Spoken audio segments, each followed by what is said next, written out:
Hey everyone, welcome back to another installment from Pro Engineering. This is going to be a Your Car series, as like the My Car series. We'll talk about this specific car, but as it doesn't belong to me, it's hard for me to call it part of the My Car series. This is one of the Shodog collection vehicles, but interestingly, it's not one of his builds. This was built by a user on Tamiya Club called Skottoman, who actually doesn't live very far from me, at least at the time didn't. It's an interesting build because Skottoman is an incredible builder, and then he sold this off to Shodog. I don't know if Shodog actually used the thing. I did want to take a look at this thing just to see what had been done to it, because this is going to a new home, and I think it would be great for us to kind of document or chronicle this fantastic vehicle. So the car's body is a Land Rover Defender, and the chassis is an RC4WD drive. I believe it is pronounced Gelande. It's a strange word, but Gelande, really weird word. I know nothing about these chassis, nor do I know anything about the Land Rover Defender. My friend bought this car, and he happens to have a Land Rover Defender just like this, but in black.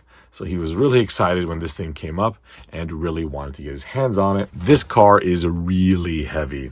According to Skottoman, it weighed over 10 pounds. If we flip this over just slightly, there are some modifications on this chassis. For example, it does have June Falk carbon steel drive shafts.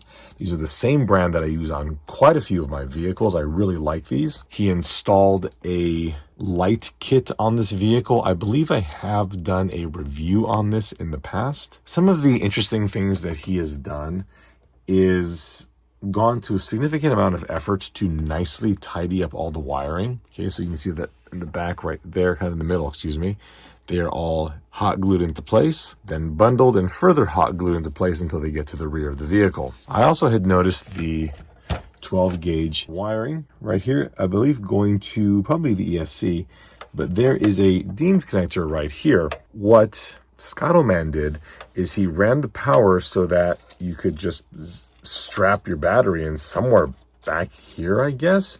It seems like it would have sat right here. There's a little pad back here that he would have, you can see it right there, my fingers touching it, so that it wouldn't rub on the metal frame rail. And then there's an on and off switch here, I suspect, for the vehicle. You know, I wasn't going to mess with the car's electronics, but I may not have any way to control the car, but we can still see if we can power the thing up and perhaps something will happen.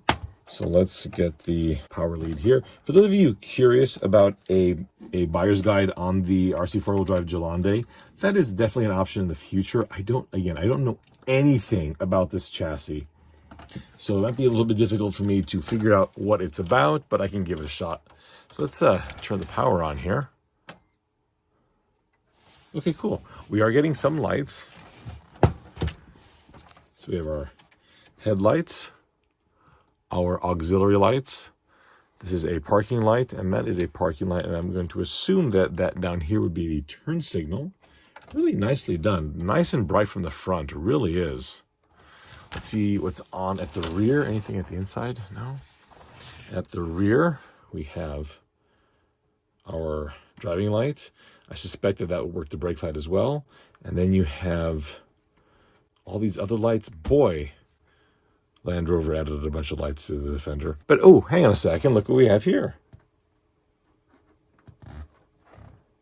That's cool. This is what Skottoman was all about. He had all these tiny little details he would add around. So there you go. You got your little ball joint mounted light. Do these doors open? No, they look like they do, but they don't. They're just nicely panel lined in here. There's a gentleman in this vehicle. I don't recognize him.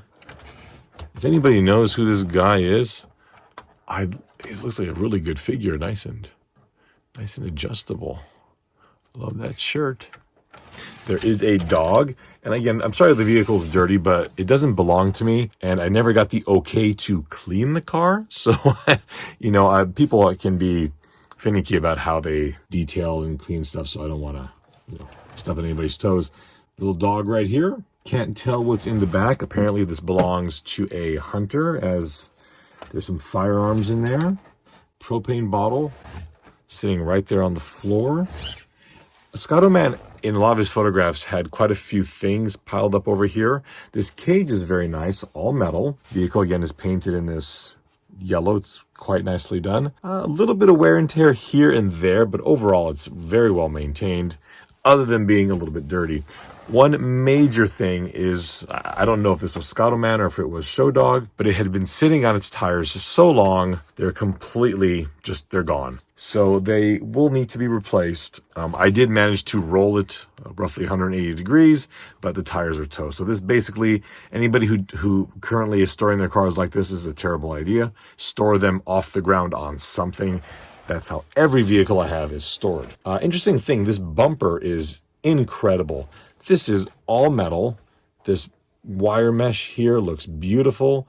This is I suspect, an RC4WD drive worn winch, most likely with the remote controller. But again, there is no remote that came with this vehicle. A little beer stein, by the way, in there. I don't know how legal that is, but I guess if you're in the middle of the tundra looking for a moose, perhaps it's going to be just okay. These are also metal. What's hard to describe in this video is just how solid this feels. This feels bulky. It almost feels like the body is never coming off the chassis. I don't know if that is a Gelande thing. I don't know if that is how much Skottoman modified a thing, but it's one of the more robust vehicles that I've ever seen. When this thing was with the previous owner, nobody could tell what the heck it was.